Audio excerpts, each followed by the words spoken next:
Buongiorno, buongiorno amici di moto, benvenuti in questo nuovo video. Quest'oggi vorrei parlarvi di come si chiodano delle gomme per la guida sul ghiaccio.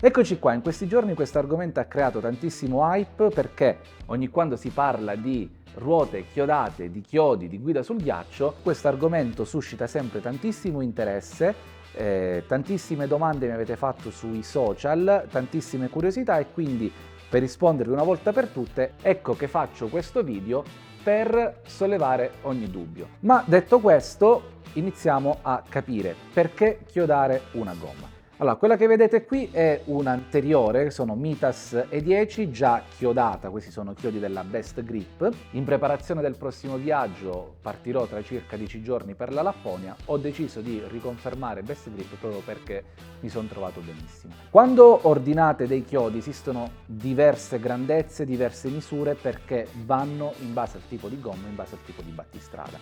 Io ho scelto di utilizzare queste Mitas E10, sono come vedete delle ruote tassellate perché il tassello è un po' come guidare in fuoristrada, che in caso di neve aiuta ad avere un po' di margine in più e poi perché chiodarle è un po' più semplice, si evita più facilmente di bucare la ruota. E questa è una delle primissime domande che mi avete fatto, cioè ma non si rischia di bucare il copertone? Assolutamente no, perché come vi sto dicendo prima, per la gomma che dovete utilizzare esistono diversi tipi di chiodi. Vi faccio vedere nello specifico come funziona un chiodo. Allora, questo è un posteriore. Come vedete, la parte che va a contatto con l'asfalto, con il ghiaccio, è questa parte piatta qua. Entra tutto fino a dove c'è questa testina, mentre tutta la parte dentro è come se fosse una vite. Serve un particolare tipo di chiave che ti vendono loro da Best Grip dove si va ad inserire il chiodo. Il chiodo ha due scanalature e varia da chiodo a chiodo. L'anteriore ha un tipo di chiave, il posteriore ne ha un altro, varia in base alla grandezza e quindi basta poi solo avvitare con un avvitatore e il gioco è fatto. E adesso che vi ho spiegato in parte come si inserisce un chiodo, iniziamo a farlo perché dovrò inserire circa 300 chiodi al posteriore, ne ho messi 228 all'anteriore. Iniziamo ad inserire il primo chiodo, quindi messo qui, vado col tassello centrale. È sempre meglio utilizzare un avvitatore con la frizione perché impostate voi quando si deve fermare, quindi non correte il rischio di andare troppo in profondità e quindi bucare il copertone. Come vedete qui bisogna portare proprio il chiodo allo stesso livello del battistrada con l'avvitatore, poi lui si ferma da solo, quindi non rischiate di andare troppo in profondità. Ho optato per montare 4 chiodi su ogni tassello, così aumenta notevolmente il grip e non ci sono spiacevoli conseguenze.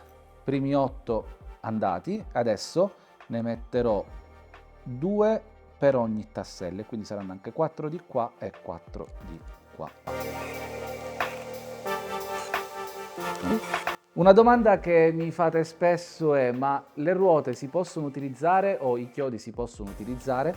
Allora, sostanzialmente sì, le ruote si possono utilizzare, i chiodi no, perché a un certo punto la parte del chiodo, quindi la parte appuntita, poi andrà a saltare, a rovinarsi. Ma se vi piacerebbe passare il tempo a smontarle a uno e c'è un bel po' di tassello, si può anche fare, quindi non ci sono problemi nel riutilizzare la gomma.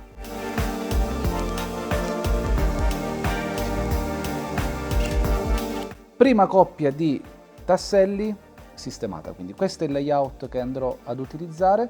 Come avete visto sono 4 e 4, 8, un po' qui e poi messa anche un altro sulla spalla perché comunque avere un po' di grip laterale, soprattutto, ok, non ci si piega tantissimo, però o se la moto dovesse cadere o in generale si prende qualche curvetto un po' più allegra, tra virgolette, è sempre meglio avere un po' di grip laterale, ma quello che ci interessa è avere il centrale ben strutturato. Adesso andiamo sugli altri 29 tasselli.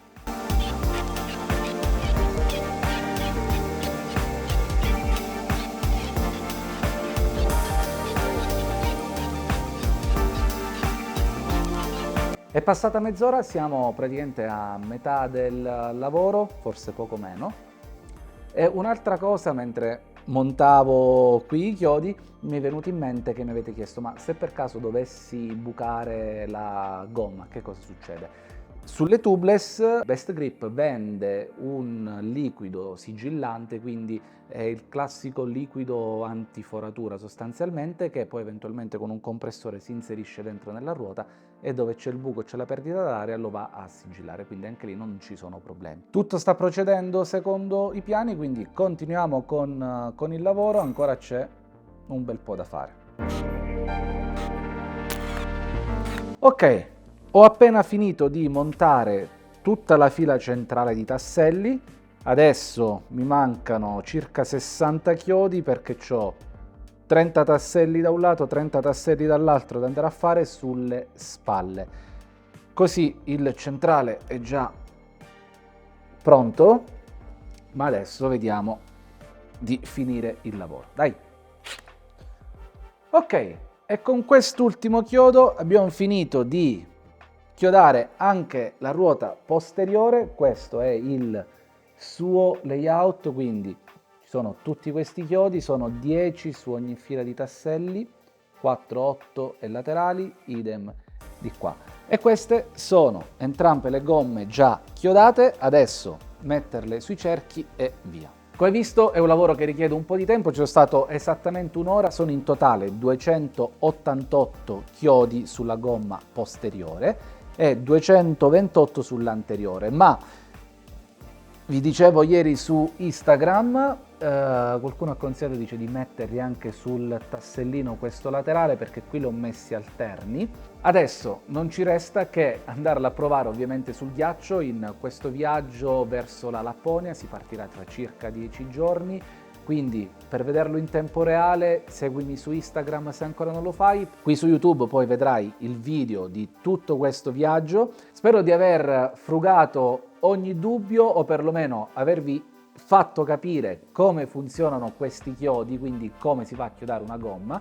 Per qualsiasi informazione, qualsiasi dubbio, scrivi qui sotto nei commenti, sarò ben felice di risponderti. Volevo ringraziare ovviamente Best Grip per il supporto a questo viaggio, ma già avendo provato la qualità in Norvegia 2 anni fa, ovviamente non potevo scegliere altrimenti.